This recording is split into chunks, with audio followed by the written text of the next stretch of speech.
啱先睇咗條新聞，我哋嘅許老細俾無期啦。你諗下，佢同首富到依家個無期10年都唔到，背後係幾多無數個家庭收唔到樓，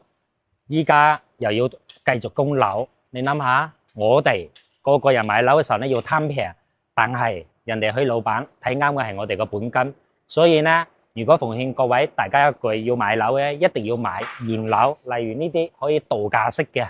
睇下幾好。啱先睇咗條新聞，我哋嘅許老細俾無期啦。你諗下，佢同首富到依家個無期10年都唔到，背後係幾多無數個家庭收唔到樓，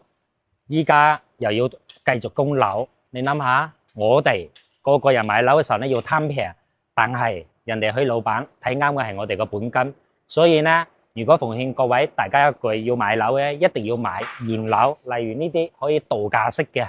睇下幾好。